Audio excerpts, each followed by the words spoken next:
श्री गणेशाला नमस्कार असो, श्री सरस्वती मातेला नमस्कार असो, श्री गुरूंना नमस्कार असो. मारुतीशी युद्ध व सख्य, मारुतीची चिंता. अध्याय 3. मारुतीशी युद्ध. बंग देश सोडून पुढे मच्छिंद्रनाथ पूर्व समुद्राच्या तीराने तीरते पाहत रामेश्वरास गेले. रामाचा सेतू त्यांनी पाहिला. तो समुद्र स्नान करीत असता त्यांना तिथे एक वानर दिसला. आकाशात ढग जमू लागले होते व पाऊस पडू लागला होता. लगेच तो वानर एक दरड उकरून घर बांधून घरात राहण्यासाठी दगड रचू लागला. खरे म्हणजे तो वानर म्हणजे स्वत हनुमंत होते, पण त्यांनी लहान रूप घेतले होते. त्याचे खरे स्वरूप न कळता मच्छिंद्राने त्यांना चेष्टेने म्हटले, वा वा, फार लवकर शहाणा झालास. हा वरून पाऊस पडतोय आणि तू आता घर बांधणार? अरे, तहान लागली की विहीर खांतात का? मारुती म्हणाला, साधू महाराज, तुमच्या इतके ज्ञान कुठले हो आम्हाला? तुम्ही मोठे चतुर आहेत. तुमचे नाव तरी काय? मच्छिंद्र म्हणाला, मला जती म्हणतात. माझे नाव मच्छिंद्र आहे. पुढे मारुती म्हणाला, जती जती म्हणजे काय? नाथ म्हणाले, अरे, माझ्या अंगी योग शक्ती आहे म्हणून मला जती म्हणतात. वानरूपधारी मारुती म्हणाला, अरे वा, हा कोण दुसरा जती? हनुमंत हा एकच खरा यती अशी ख्याती आजपर्यंत ऐकली.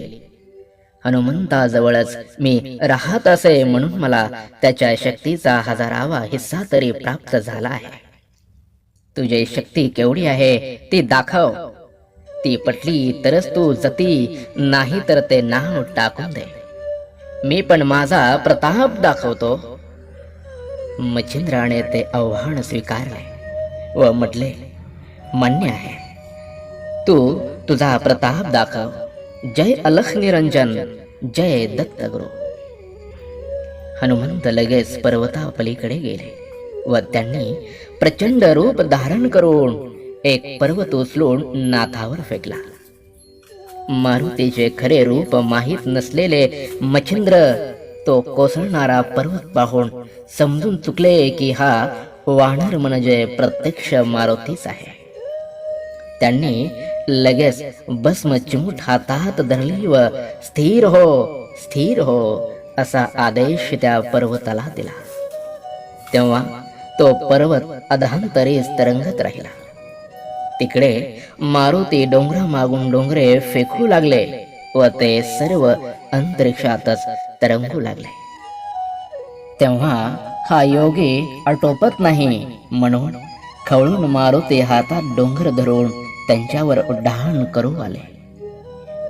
पण मच्छिंद्रनाथाने समुद्रातलेच पाणी घेऊन वाताकर्षण अस्त्र मंत्रोड त्यांच्या दिशेने ते पाणी फेकले. तेव्हा डोंगरासकट उंच हात धरलेला मारुती एकदम स्थिर झाला. त्यांना हलताच येईना. त्यांचे प्राणच कासावीस झाले. त्यांची ही अवस्था पाहून त्याचा पिता वायुदेव मच्छिंद्राला शरण आले व आपल्या पुत्रावर दया करून त्याची सुटका करण्याची त्यांनी त्याची अगदी काकुळतीने येऊन प्रार्थना केली. तेव्हा दया येऊन मच्छिंद्राने मारुतीला सोडले. मग वायू व मारुती त्यांच्या समोर आले.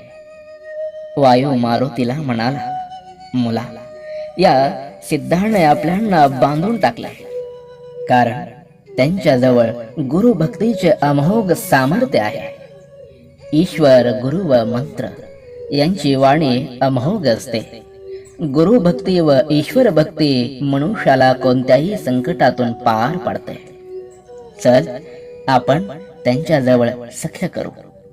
असे म्हणत त्यांनी व मारुतीनेही मच्छिंद्राला नमस्कार केला. मच्छिंद्राने म्हटले, मला तुमचे सखे हवे. मला तुम्ही सहाय्य करावे. ते दोघेही सह्य करण्यास कबूल झाले. मग मच्छिंद्राने मारुतीला विचारले, मी आता पुढे तीर्थयात्रेला जात आहे, पण एक शंका मनात आली ते विचारतो. मार्तंड पर्वतावर तू मला अनुकूल झालास, शाबरी विद्येतही मदत केलीस, असे असता तिथे पुन्हा माझ्या विरुद्ध का युद्ध केलेस? मारुती हसून म्हणाले, मच्छिंद्रनाथा, तुम्ही समुद्र स्नान करीत होते तेव्हा मी तुम्हाला ओळखलेच होते. तुमची बलपरीक्षा पाहिली मी. येथून पुढे फार कठीण प्रसंग येतील, त्यात तुम्ही टिकाव धरतात की नाही हे पाहिले. ते बोलणे ऐकून मच्छिंद्र आनंदित झाले. पण तेवढ्यात मारुती म्हणाले, कितीतरी वर्षे माझ्या मनावर एक मोठे ओझे आहे, ते तुम्ही दूर करतात की नाही? आपले शक्य झाले आहे तेव्हा नाही म्हणू नका. मच्छिंद्राने मान्य केले. तेव्हा मारुती म्हणाले, पूर्वी काय झाले? रावण वध झाला, राक्षसांचा नाश झाला. रामप्रभू व सीतामाये विमानात बसून अयोध्येस गेले. मी त्यांच्यासह गेलो. माझ्या सेवेने सीतामाई मजवर प्रसन्न होती. तिने मनाशी असे ठरविले की मारुतीला मोठे सदन बांधून द्यावे व लग्न करून द्यावे. त्यांना गृहस्थाश्रमाचे सुख लाभावे. तिचा बेत काही मला माहीत नव्हता. ती मला म्हणाली, हनुमंता, वायुपुत्रा, तू आम्हाला फार आवडतोस. माझे एक काम ऐकशील का? मी विचारले, काय काम आहे? ते म्हणाले, आधी हो म्हण, मग सांगेन. मी हो म्हटले. मग ते म्हणाले, बघ, हो वचन दिले आहेस. उदात्त लोक वचन भंग करीत नाहीत. आता वचनाप्रमाणे वागले पाहिजे. मी पुन्हा होय म्हटले. तेव्हा तिने सांगितले, तू गृहस्थाश्रम स्वीकारावास, पत्नी बरोबर सुखाने संसार करावा असे मला वाटते. तुझा विवाह करून द्यावा असे मी ठरविले आहे. तिचे बोलणे ऐकून धक्काच बसला.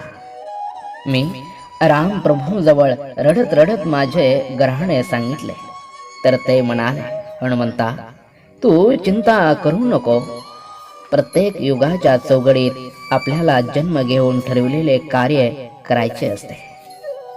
आतापर्यंत 98 राम झाले, 98 मारुती झाले. मी 99वा राम, तो 99वा मारुती. रावण सुद्धा 99वा. त्याचे राज्य संपले, राक्षसांचा नाश झाला. तुझी त्याला कारण झाला आहेस. राक्षस स्त्रियांनाही आता कोठे जावे? तू आता त्यांच्या राज्यात जा, विवाह कर. मी म्हणालो, प्रभू, मी ब्रह्मचारी, माझ्यापासून त्यांना काय प्राप्त होणार? मला स्त्री संघाचे पाप करायला का लावता? राम म्हणाले, मारुती, तुझी शक्ती ऊर्ध्व आहे. तुझ्या नुसत्या बहुकाराने सुद्धा स्त्रियांच्या ठिकाणी गर्भ बीज धारण होऊन त्यांना पुत्र प्राप्ती होईल. तसे झाले तर तुझे ब्रह्मचर्य न ढळता तुला दोषही लागणार नाही.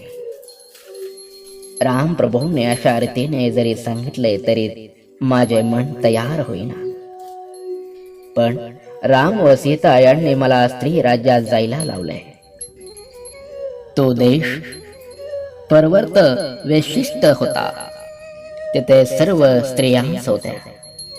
मेनका म्हणून तिथे राणी होती. मी तिथे गेलो. तेथील स्त्रियांना पुरुष कसा असतो माहीत नव्हते.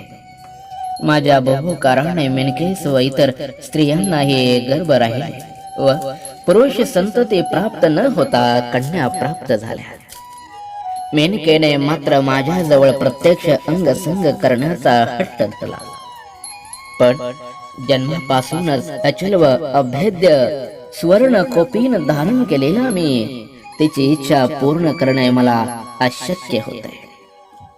तेव्हा तिला मी म्हटले, परिचर वसूचा पुत्र म्हणून कवी नारायण ऋषीच पुढे अवतार घेणार आहेत. मच्छिंद्रनाथ म्हणून ते अत्यंत समर्थ योगी होतील. ते इथे येतील, तेच तुझी इच्छा पूर्ण करतील. मी तिला ते वचन दिले, ते आता तू माझ्यासाठी पूर्ण कर. मच्छिंद्र म्हणाले, मारुती, मला भलत्या संकटात पाडू नकोस. स्त्री संग आणि मला छे. ब्रह्मदेव, नारद, इंद्र, रावण, शंकर, विश्वामित्र यांची स्त्रीच्या अभिलाषामुळे काय गत झाली ती का मला माहित नाही. नको नको, मला हे भलतेच काम करायला लावू नकोस. मारुती म्हणाला, ते काही नाही. मच्छिंद्रा, तुम्हाला हे काम करून माझ्यासाठी वचनातून सुटका करावीच लागेल. तुमच्यापासून तिला मीननाथ नावाचा मुलगा होणार आहे व तो उपरिचर वसूचाच अवतार असेल, हे अटळ आहे. मच्छिंद्राने मारुतीशी पुष्कळ वाद केला, पण शेवटी त्यांच्याकडून मारुतीने मान्य करून घेतले. मात्र आधी मी सर्व तीर्थयात्रा करून येतो व मगच तुझे कार्य करण्यासाठी स्त्री राज्यात जातो, अशी सोडवणूक मच्छिंद्राने करून घेतली. एवढे बोलणे झाले आणि वायू व मारुती तिथून निघून गेले. मच्छिंद्रनाथ तीर्थयात्रा करण्यासाठी प्रवास करू लागले. फलश्रुती, या अध्यायाच्या पठणाने शत्रूचा पाडाव होईल. मूठ मारलेली असली तर ती बाधा दूर होईल. श्री नवनाथ कथासार अध्याय 3 संपूर्ण.